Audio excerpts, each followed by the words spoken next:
Have you ever checked your bank account at the end of the month and wondered where did it all go? 78% of Americans live paycheck to paycheck, even those earning over six figures. That is not a poverty problem. That is a principle problem. You work harder every single year. You stay disciplined. You pray for breakthrough, but every month ends the same way. Empty accounts, rising anxiety, and the sinking feeling that you are trapped in a cycle you cannot escape. You are not failing because you are lazy.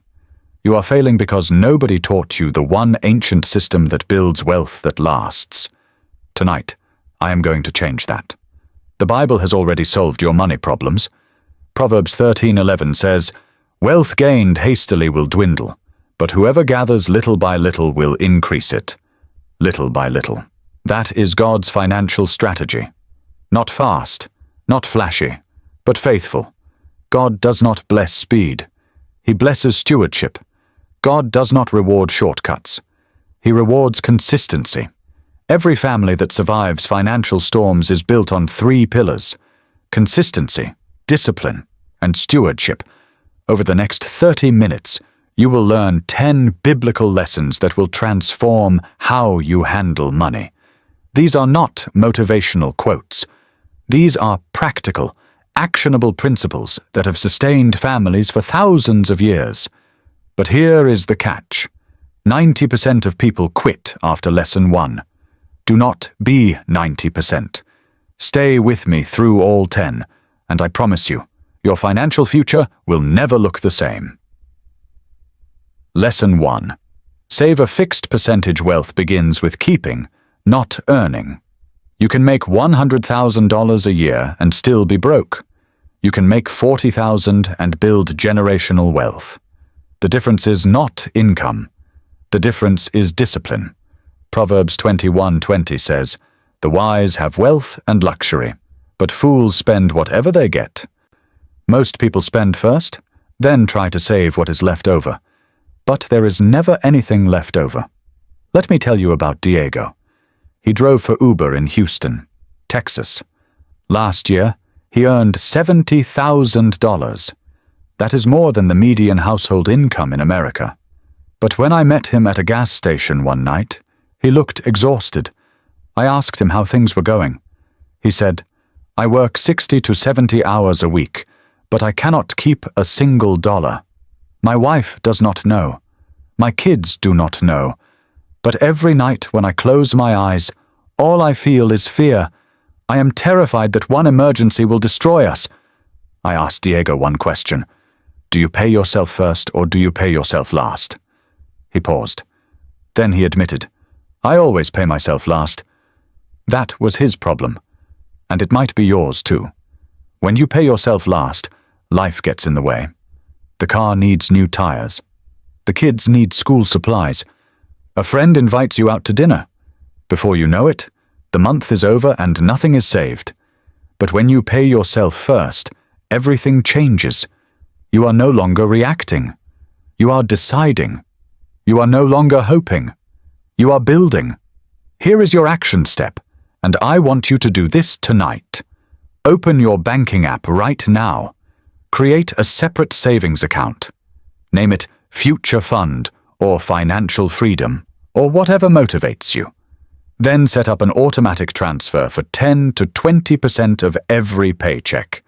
Schedule it for the first of the month, before rent, before groceries, before anything else. Make it automatic so you never have to think about it. Make it invisible so you never have to resist temptation.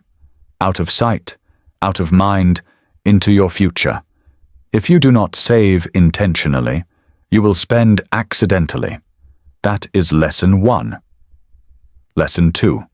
Track every expense. You cannot manage what you do not measure.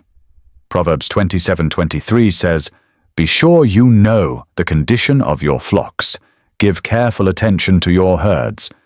In ancient times, that meant counting sheep. In modern times, that means tracking every single dollar. Most people guess their spending. Wise people know their spending. And that difference determines everything. Let me tell you about Miriam. She is a software engineer in California. She makes great money. But one day she messaged me, frustrated and confused. She said, "I have no idea where my money goes. I feel like I am responsible. I do not buy crazy things. But every month I am broke." So I gave her a challenge. I said, "Track every single expense for 30 days. Every coffee, every subscription, every impulse buy on Amazon. Write it all down." She agreed. 30 days later, she called me, and her voice was shaking. She said, "I thought I spent $500 a month on food. I actually spent $1,240. I thought I spent maybe $100 on entertainment. It was $470. I had no idea." That is the power of awareness. You think you know, but you do not. And what you do not know is quietly destroying your future. Small expenses are not small. A $12 lunch does not feel like much. But 5 days a week for 52 weeks is $3,120 a year. A streaming service you forgot about is only $15 a month. But over 10 years, that is $1,800 you will never get back. These tiny leaks sink ships. You have to plug them. Here is your action step. For the next 30 days, track every single purchase. Use a notebook. Use an app. Use a spreadsheet. I do not care. Just write it down. Every dollar. Every cent. No exceptions. By day 30, you will see patterns you never noticed. You will see where your wealth is leaking. And awareness creates control. That is lesson 2. Lesson 3. Invest consistently. Seeds only grow when planted. You can have money sitting in your checking account doing nothing, or you can put that money to work. Ecclesiastes 11:6 says, "Sow your seed in the morning, and at evening let your hands not be idle, for you do not know which will succeed, whether this or that, or whether both will do equally well." Investing is not about timing the market. It is about time in the market. Let me tell you about 2 friends of mine, Marcus and Sam. 10 years ago, they both decided to start investing. Marcus committed to investing $50 every single month, no matter what. Sam wanted to go big. He invested $500 all at once, then waited for the perfect time to invest again. That perfect time never came. Life got busy. He forgot. He got distracted. Meanwhile, Marcus just kept going. $50. Every month. For 10 years. Today, Marcus has a growing investment portfolio. Sam has regret. The difference was not money. The difference was consistency. Consistency beats intensity. Always. You do not need to be rich to invest. You do not need to understand complex financial instruments. You just need to start, and you need to keep going. Here is your action step. Open a retirement account or a simple index fund account. Set up an automatic monthly investment. It does not matter if it is $50 or $500. What matters is that it happens every single month without you thinking about it. Do not try to time the market. Do not wait for the perfect moment. Just start. Little by little, your wealth will grow. That is lesson 3. Lesson 4. Avoid risky shortcuts. Fast money creates faster loss. Proverbs 28:20 warns, "A faithful person will be richly blessed, but one eager to get rich will not go unpunished." Every single year, millions of people fall for the same trap. They hear about someone who made 200% returns on cryptocurrency. They hear about a friend who doubled their money in 3 months. They see the Instagram posts, the testimonials, the hype, and they think, maybe this time it is different. Maybe this time I will get rich quick. Let me tell you what happened to Kevin. 3 months ago, Kevin messaged me, excited. He said, "I just invested $10,000 into this new coin. Everyone is talking about it. I am going to double my money in 60 days. I warned him. I said, "Kevin, if it sounds too good to be true, it is." He did not listen. 2 months later, The coin crashed. Kevin lost everything. $10,000 gone. But worse than the money, he lost peace. He could not sleep. He snapped at his wife. He avoided his friends. Fast money cost him far more than $10,000. Here is the truth that nobody wants to hear. Trends are traps. Quick riches destroy lives. Quiet, patient, boring strategies save them. Every time someone promises you fast returns, ask yourself one question. If this is so good, why are they telling me? Real wealth is built slowly. Real wealth is built with strategies you understand. Here is your action step. Only invest in things you can explain in 3 sentences. If you cannot explain how it makes money, do not put your money in it. Avoid anything that promises quick returns, secret formulas, or guaranteed profits. If it is too fast, it is not from God. That is Lesson 4. Lesson 5. Build an emergency fund. Preparation is protection. Proverbs 22:3 says, "The prudent see danger and take refuge, but the simple keep going and pay the penalty." Life is unpredictable. Jobs end. Cars break down. Medical emergencies happen. Appliances fail. Roofs leak. If you do not have a financial cushion, every crisis becomes a catastrophe. Let me tell you about the Parker family. Last spring, Jonathan Parker lost his job. The company downsized, and he was let go without warning. But unlike most families, the Parkers did not panic. They did not max out credit cards. They did not borrow from family. Why? Because they had an emergency fund that covered 6 months of expenses. That fund gave them time to breathe, time to search for the right job, not just any job, time to keep their dignity and their peace. Most people live one paycheck away from disaster, one unexpected bill, and their entire life falls apart. But it does not have to be that way. An emergency fund is not a luxury. It is a necessity. It is your first line of defense against chaos. Here is your action step. Calculate your essential monthly expenses: rent, food, utilities, insurance, transportation. Multiply that number by 3. That is your minimum emergency fund goal. Multiply it by 6, and that is your ideal goal. Open a separate savings account and label it Emergency Shield or Crisis Fund. Start depositing money every single month, even if it is just $25. Start. Build it slowly, consistently, faithfully.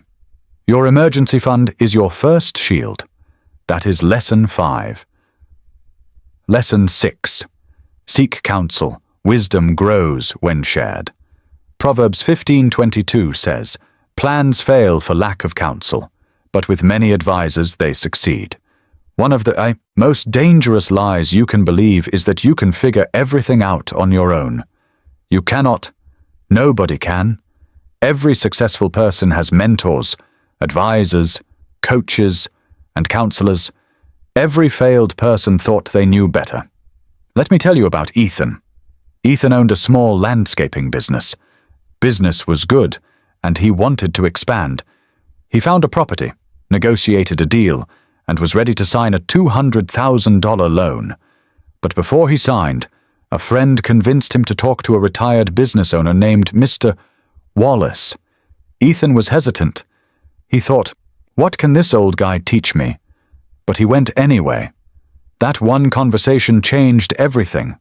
Mr. Wallace asked Ethan questions he had never considered. He showed him risks he had not seen. He suggested a completely different expansion model that required no debt. Ethan left that meeting humbled but grateful. He followed the advice. Today, his business is thriving, and he owes nothing. 1 hour of counsel saved him from years of financial bondage. Here is your action step. Before you make any major financial decision, talk to someone with experience. Find a mentor, a financial planner, a pastor, or a trusted friend who has been where you want to go. Do not rely only on your own understanding. Ask questions. Listen. Be humble enough to receive correction. Counsel prevents chaos. That is Lesson 6. Lesson 7. Work diligently. Wealth grows through work, not wishes. Proverbs 10:4 says, "Lazy hands make for poverty, but diligent hands bring wealth." There is no substitute for hard work.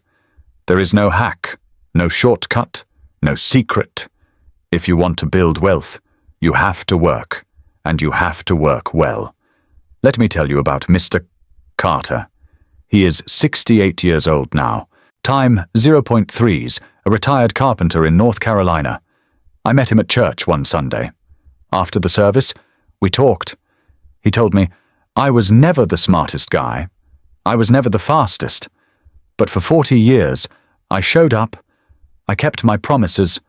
I did quality work. I treated every customer with respect. I did not chase trends. I just did my job well. Today, Mr. Carter owns his home, has no debt, and supports 3 generations of his family. Not because he was lucky, because he was faithful. Diligence is not glamorous. It does not get likes on social media, but it works. Excellence matters. Integrity matters. Consistency matters. Whether you work in an office, behind a wheel, on a construction site, or in a kitchen, do your work as if you are working for God, because you are. Here is your action step. Commit to excellence in your current job. Show up on time. Finish what you start. Go the extra mile. Stop complaining and start producing. Diligence produces increase. That is Lesson 7. Lesson 8. Give generously, open hands receive more. Proverbs 11:25 says, "A generous person will prosper. Whoever refreshes others will be refreshed." This is one of the most counterintuitive principles in the Bible. When you are struggling financially, the last thing you want to do is give money away. But that is exactly what God calls you to do. And when you do it, something supernatural happens. Let me tell you about Maria. She is a single mom in Arizona, working 2 jobs to support her kids. Money was always tight, but Maria believed in giving. Every month, she set aside 5% of her income to help people in need. She paid for groceries for a struggling neighbor. She donated to a church. She helped a friend with medical bills. Time 0.5s. People told her she was crazy. They said, "You cannot afford to give." But Maria kept giving anyway. 1 year later, Maria was promoted twice at her main job. Her income almost doubled. Was it luck? Was it coincidence? No, it was the principle of generosity. God honors givers. When you give, you create space for God to pour more into your life. Generosity is not subtraction. It is multiplication. Here is your action step. Decide today to give 5 to 10% of your income. It does not matter where you give, as long as you give consistently. Give to your church. Give to charity. Give to someone in need. Track your giving. Make it intentional. Watch what God does. Generosity multiplies. That is Lesson 8. Lesson 9. Live below your means lifestyle kills wealth faster than failure. Proverbs 21:17 says, "Whoever loves pleasure will become poor. Whoever loves wine and olive oil will never be rich." The biggest threat to your financial future is not your income. It is your lifestyle. Every time your income increases, you face a choice. Upgrade your life or upgrade your future. Most people choose wrong. Let me tell you about Jeff. Jeff is a marketing manager in Seattle. 5 years ago, he was making $60,000 a year. He lived in a modest apartment, drove a used car, and saved 20% of his income. Then he got promoted. His salary jumped to $80,000, then $90,000, then $110,000. But instead of saving more, Jeff upgraded everything. Bigger apartment, new car, expensive dinners, designer clothes. Today, Jeff makes $110,000 a year and has less savings than he did 5 years ago. Why? Lifestyle inflation. Every upgrade you make today is a sacrifice you make tomorrow. Times 0.5s. You do not need to impress people. You need to build security. The goal is not to look rich. The goal is to be free. Here is your action step. Decide right now to live on 70 to 80% of your income, no matter how much you make. When you get a raise, do not upgrade your lifestyle. Upgrade your savings and investments. Control your lifestyle, and you will control your wealth. That is Lesson 9. Lesson 10. Plan for the long-term vision protects you from distractions. Proverbs 16:3 says, "Commit to the Lord whatever you do, and He will establish your plans." People without vision wander. People with vision win. If you do not know where you are going, you will never get there. Let me tell you about two people. Jason set a 10-year goal to buy a house. Every year, he reviewed his progress. He adjusted his budget. He cut unnecessary expenses. He stayed focused. 10 years later, Jason owns his home, debt-free. Meanwhile, Michelle had no plan. She just reacted to life.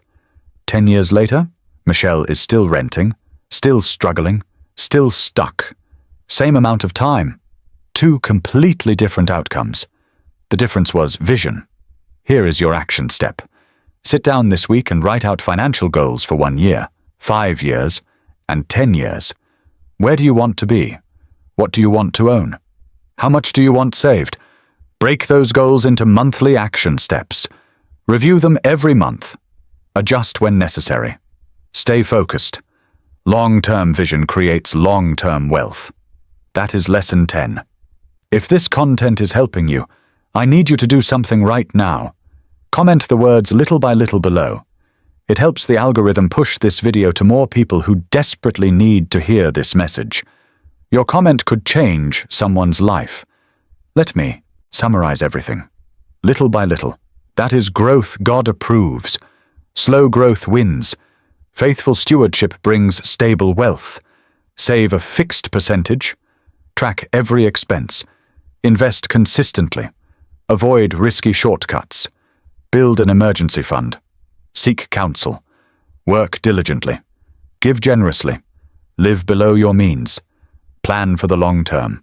These 10 lessons are not theory. They are proven. They are biblical. They work. But I have to warn you, fast money always leads to fast loss. There are no exceptions. Quick riches cost you peace, relationships, and your future. Every shortcut has a hidden price. Stick with God's way. It is slow. It is steady. It is sure. Here is my promise to you. If you follow these 10 biblical principles, God will bless your financial journey. You will not become a millionaire overnight, but you will build something that lasts. You will create stability. You will experience peace. You will provide for your family. You will build wealth that honors God and blesses generations. So let me ask you one final time. Do you believe that slow growth is lasting growth? If you do, comment little by little right now. Hit that like button. Subscribe to this channel so you never miss another lesson. Share this video with someone who needs hope. And remember, God does not bless speed.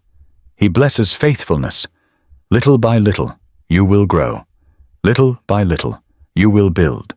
Little by little, you will win.